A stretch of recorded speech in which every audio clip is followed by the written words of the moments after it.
Hi friends, good evening. Welcome to my Bangla blog channel. I hope তোমরা সকলে খুব ভালো আছো আর সুস্থ আছো। প্রায় অনেকটা দিন পরে আবার এই কথাগুলো বলছি, কারণ লাস্ট ভিডিও আমি করেছি হচ্ছে 2023-এ, এই পুজোর পরের দিকটা, পুজোর পরের দিকে। দেন আবার তোমার এই 2024-এ এটা ফার্স্ট মানে ভিডিও করছি। তো লাস্ট যে ভিডিওটা দেখেছো সেটা হচ্ছে 2023-এ পুজোর পরপর, বাট সেটা পোস্ট করতে করতে অনেকটা লেট হয়ে গেছে, অনেকটা বলতে অনেকটাই লেট হয়ে গেছে। সেই কিছুদিন আগেই আমি এটা পোস্ট করছি। সেটা কেন এত লেট হয়েছে বা কিছু সেটা তোমরা জানোই।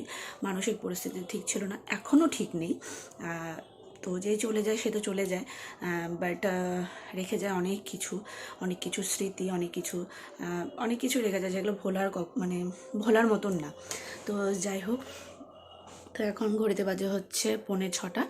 তো এই ভাবলাম যে না, কিছু কথা তোমাদের সাথে শেয়ার করার ছিল, তো ভাবলাম না এখন ভিডিওটা স্টার্ট করি। তো ভেবেছিলাম যে সবাইকে সপরিবারে নিয়ে কথাটা শেয়ার করব, বাট সেটা তো আর পসিবল হলো না। তো আর ভেবেছিলাম গৌতমের সাথে একসাথে বসে শেয়ার করবো, গৌতম আর আমি মিলে। বাট এখন একটু বেরিয়েছে, তো সেই জন্য আমি ভাবলাম না আমি করি। মা রেস্ট নিচ্ছে, মাকে আর ডাকলাম না। তো ভাবলাম যে না, আমি শেয়ার করে দিই। তো যেমনটা তোমরা জানো, 2023 মানে আমাদের প্রথম দিকটা আমাদের লাইফে একটা কী বলবো, অনেক বড় ইনসিডেন্টস ঘটে গেছে, যেটা কোনো কিছুই দ্বারাই সেটা মেটানো মানে সে ঘাটতিটাকে পূরণ করা সম্ভব না, সেটা জানো, সেটা আগের ভিডিওতেই আমি বলেছি। 2023-এর লাস্টের দিক বলতে গেলে পুজোর পরে আমি একটা গুড নিউজ পাই। তো ভাবিনি গুড নিউজটা এইভাবে তোমাদের সাথে শেয়ার করব, বা আমরা ওইভাবেই পাবো। তো অবভিয়াসলি গুড নিউজ মানে গুড নিউজই হয়। তো বাট একটাই গুড নিউজ তো ঠিকই, কিন্তু একটা মানে কি বলবো, ফাঁক রয়ে গেছে, যে খুশির মধ্যেও আমরা কোথাও যেন একটা মানে খুশি, বাট খুশির মধ্যেও কোনো জায়গায় যেন একটা ফাঁক রয়ে গেছে।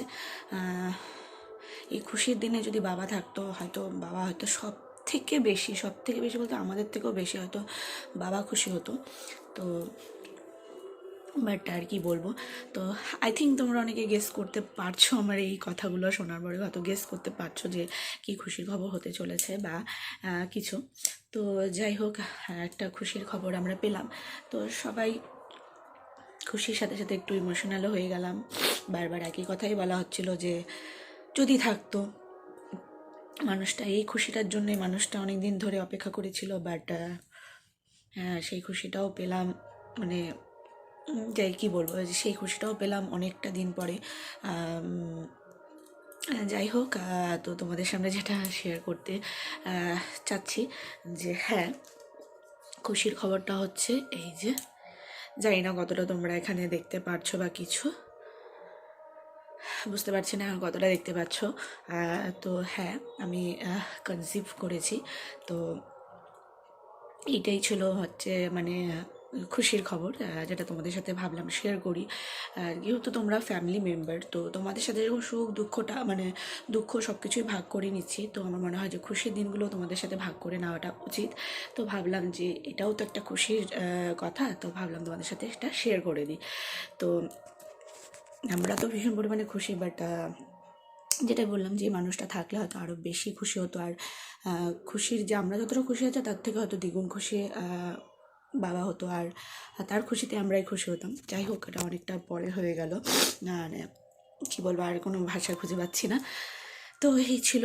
আর আরেকটা যেটা তোমাদের সাথে, এই কথা তো বললামই, সাথে কিছু ভিডিও আছে যেগুলো তোমাদের সাথে আমি শেয়ার করে দেবো এই পরে, ক্লিপিংসগুলো।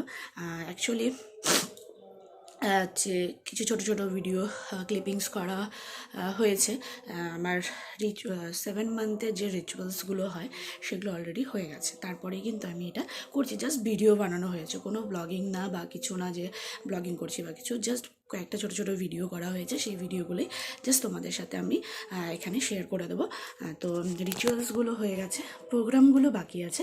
প্রোগ্রামগুলো একটা ভালো দিন দেখে তারপরে সেই প্রোগ্রামগুলো দুই বাড়িতেই হবে, কারণ প্রোগ্রাম পরে হচ্ছে রিচুয়ালস আগে হয়েছে, সেটা বুঝতে হয়তো অনেকেরই অসুবিধা, সেটা আমারও হয়েছিল। অ্যাকচুয়ালি কী হয়েছে যে আমার যে স্বাদের দুটো করেছে। সেই দুটোর মধ্যে একটা ছিল একাদশীর দিন আর একটা ছিল হচ্ছে দোল পূর্ণিমার দিন। তো অবভিয়াসলি একাদশীর দিন তো কোনোভাবেই পসিবল না, যেহেতু বলে অন্ন দিতে হয় না, তো সেহেতু সেদিন তো হবে না। আর দোল পূর্ণিমা যেদিন ছিল সেদিন পূর্ণিমা, তো এবার পূর্ণিমার দিন অবভিয়াসলি সবার বাড়িতে ভেজ হয়। আর তার মধ্যে দোল পূর্ণিমার দিন কে কার বাড়িতে যাবে না যাবে সেই একটা ভাবনা চিন্তা করে দুই বার থেকে ডিসাইড করা হলো যে না, যেটা ভালো হয় জাস্ট নিয়মটা, কারণ এটা তো মেনলি একটা নিয়ম, তারপরে তো যা একটা প্রোগ্রাম হওয়ার তো সেটা পরেও হলেও হতে পারবে।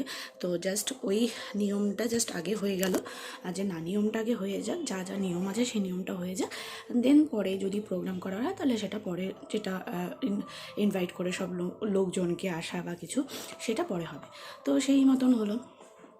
আর 25 তারিখ দোল পূর্ণিমা ছিল, সাথে কিন্তু গ্রহণও ছিল। তো সব থেকে বড় মানে ব্যাপার ছিল গ্রহণটা।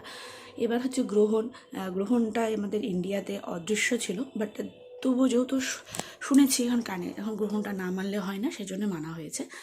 তো যথারীতি আর আমাদের এই বাড়িতে হচ্ছে বাসি স্বাদ আছে, মানে আগের দিন শ্বশুরবাড়িতে দেবে, মানে ভালো দিন দেখে শ্বশুরবাড়িতে দিবে, তার নেক্সট দিনতেই দিতে হবে আমাদের বাড়িতে। তো নেক্সট দিন দিলে হচ্ছে দোল পূর্ণিমার পরের দিন রং খেলা, তো রং খেলা তো আরও কোনোভাবেই পসিবল না। কেউ দোল পূর্ণিমাতে তাও দু একজন আসবে হয়তো, কিন্তু রং খেলাতে কেউ আসবে না, কারণ সবার বাড়িতেই প্রোগ্রাম থাকে, সবাই কোথাও না কোথায় প্রোগ্রাম একটা সেট করে থাকে। তো ওই যেটা বললাম, দুই বাড়িতে এটা আবার ডিসাইড করলো, ঠিক আছে চলো প্রোগ্রাম পরে দেখা যাবে, বাট আগে যে নিয়মকানুনগুলো আছে নিয়মগুলো জাস্ট করে রাখি। তো সেগুলোই তোমাদের সাথে ছোটো ছোটো যেগুলো দুই বাড়িতে যে নিয়মগুলো হয়েছে, জাস্ট ওগুলোই আমি জাস্ট শেয়ার করব। তো চলো তোমরা তাহলে ওই ভিডিওগুলো তাহলে দেখে নাও।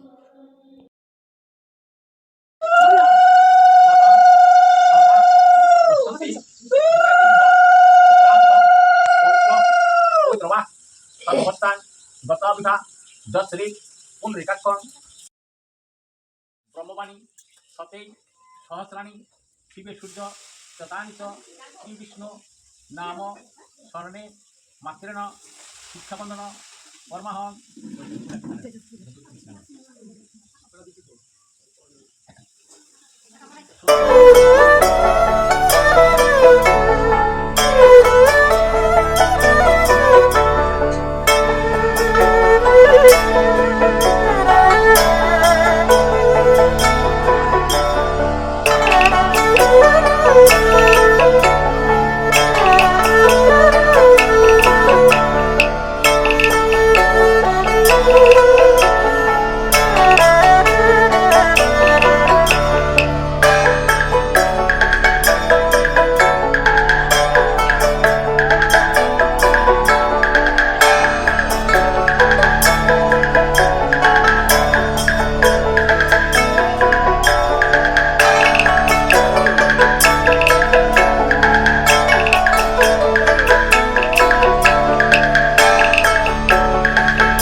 ছোটো ক্লিপিংসগুলো করা হয়েছে, তো সেগুলো তোমাদের কেমন লাগলো অবশ্যই কমেন্ট করে জানিও। তো 7 মান্থের রিচুয়ালস কিন্তু দু বাড়িতেই কমপ্লিট হয়ে গেছে, জাস্ট এখন প্রোগ্রামগুলো বাকি আছে। তো ফার্স্ট প্রোগ্রাম হবে গৌতমদের বাড়িতে, মানে ওই বাড়িতে শ্বশুর বাড়িতে, অ্যান্ড সেকেন্ড প্রোগ্রাম হবে আমাদের বাড়িতে, মানে ওদের বাড়ি প্রোগ্রামের 1 সপ্তাহ পর, ইয়া তো 4-5 দিন পরে আমাদের বাড়িতে সেই প্রোগ্রামটা হবে। তো এই ছিল। আর আরেকটা কথা যেটা না বললেই নয়, সেটা আমি প্রথমে শুরুতেই বলেছি, আবারও বলতে চাচ্ছি, যে হয়তো আজকে আমার বাবা থাকলে হয়তো অনেক অনেক খুশি হতো, অনেক খুশি হতো, আর বাবার আশীর্বাদটাই আমি পেলাম না।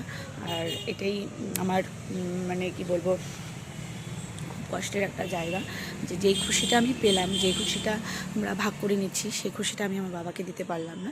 কারণ আমার বাবা সব থেকে বেশি চেয়েছিলেন যে আমার বাবা যে তাড়াতাড়ি এবার আমরা একটা বেবি প্ল্যানিং করি, বাট সামহাও হয়ে উঠছিল না, যেটা সত্যি কথা, কোনো না কোনো একটা প্রবলেম ক্রিয়েট হচ্ছিল, সেই জন্য আমরা পিছিয়ে যাচ্ছিলাম বারবার করে, প্ল্যানিংটা করেও আমরা করতে পারছিলাম না, যেটা সত্যি কথা। তারপরে ভেবেছিলাম যে না, মামের বিয়েটা হয়ে যাক, বিয়ে যেহেতু বাড়ি তোমরা দেখেছো বিয়ের ব্লগগুলো, তো বিয়েটা হয়ে গেলে তারপরে ভেবেছিলাম যে না, এবার আমরা প্ল্যানিংটা করব। বাট তারপরেই কি হয়ে গেল আমাদের লাইফে, সেটা তোমাদের সাথে শেয়ার করেইছি আগে। মানে যাই হোক, তারপরে বলবো এটা গড গিফটেড। তো যাই হোক, যে আসছে সে ভালো থাকুক, সুস্থ থাকুক, আর সুস্থ সবলভাবে পৃথিবীর আলো দেখুক। তোমরাও প্লিজ প্রে করো যে আসতে চলেছে সে যেন সুস্থ সবলভাবে পৃথিবীর আলো দেখতে পারে। তো এই ছিল। তো চলো, এখানেই আমি শেষ করছি। আবারও বলছি, তোমাদের যদি ভালো লেগে থাকে প্লিজ ভিডিওটাতে like, comment and share, subscribe করে দিও। অ্যান্ড নেক্সট দেখা হবে প্রোগ্রামে, একদম গৌতম দেবারির যে প্রোগ্রাম সেদিন দেখা হবে।